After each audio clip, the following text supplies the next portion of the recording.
What's going on, guys, and welcome back to another video of a day in my life as an aircraft maintenance engineer. In today's video, I'm going to be showing you guys what I do on a daily basis as an aircraft maintenance engineer. So I'm going to be taking you guys through the whole process. Today I'm going to be working on an Airbus 320. I'm going to be doing a borescope inspection, and also I'm going to be doing a service check for the Airbus 220, which I'm going to be showing you guys the whole process in this video.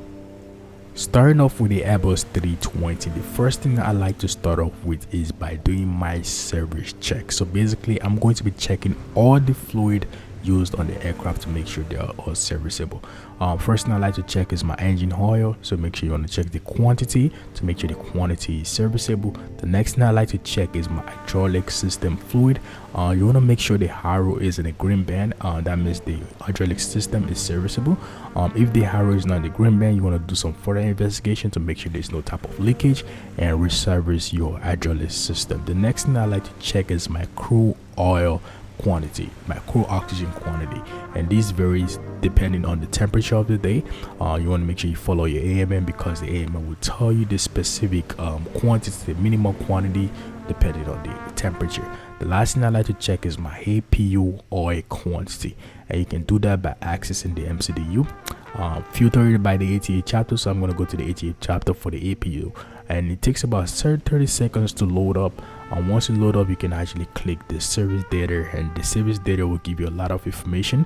The service data will actually show you the flight hours for the APU, the flight cycle, and also the oil quantity, and that's what we're looking for, the oil quantity for the APU. Moderate, like there's no.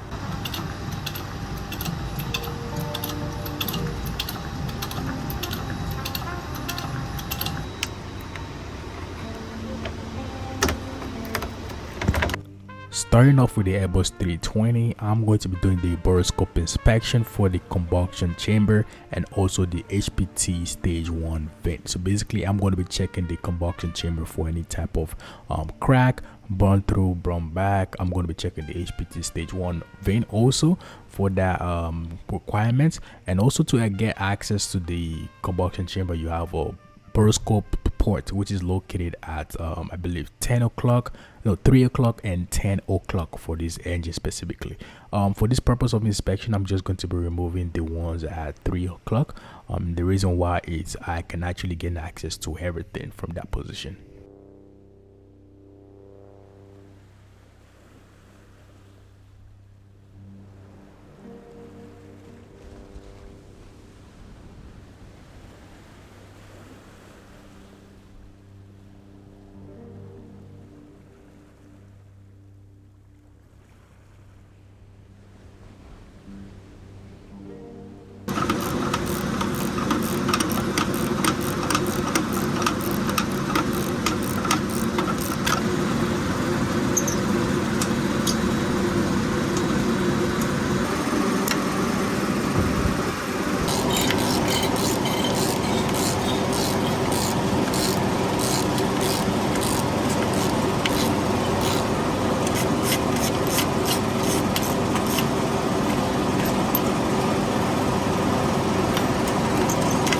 So the next thing I'm doing right now is just setting up the machine for my borescope inspection.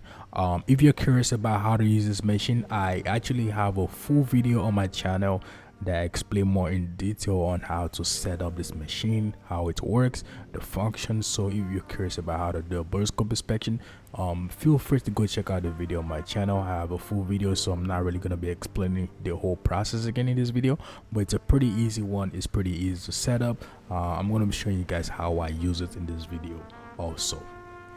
Once I set it up, the next thing I'm going to do is to power the borescope inspection kit on, which is pretty easy. On the left side, you can actually see a power button right there.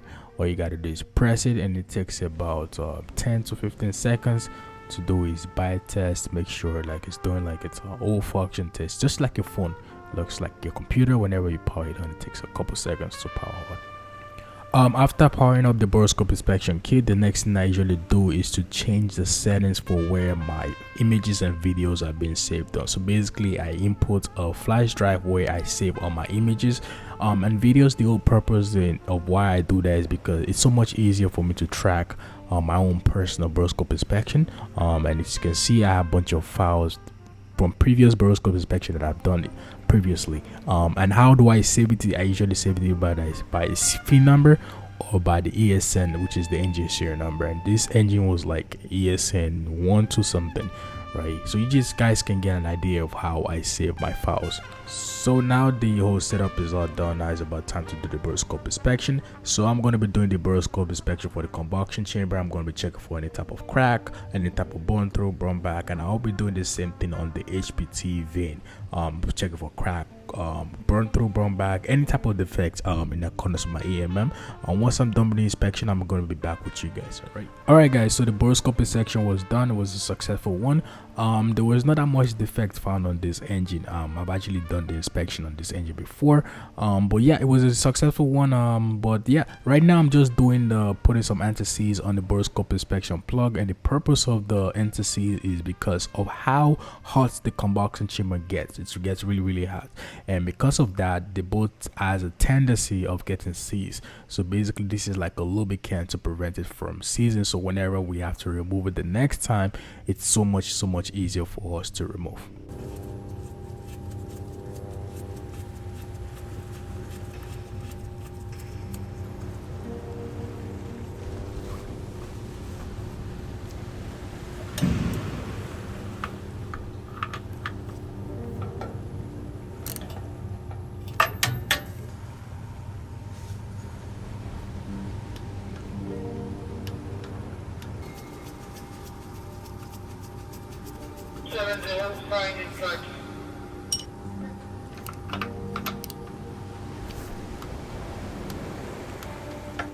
Alright guys, so during my service check on the Airbus 220, I found a tire one out of limit.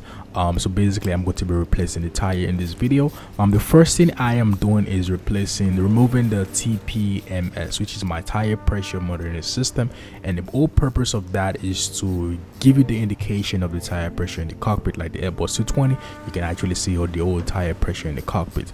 That's one of the reasons why I love these aircraft specifically. And the next thing I'm doing right now is deflating my tires before removal, and this is all just for safety reasons. The AMM actually tells you to do this.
Alright guys, so that's it for this video. I appreciate you guys for always tuning in and showing love on this channel. I'm trying to make this video as fast as possible just to show you guys what I do on a daily basis as an aircraft maintenance engineer. If you find my video informative and you find my videos educative, please do not forget to hit that like button and share. And also for you guys that are new to my channel, please do not forget to subscribe, like and share this video. Love you guys.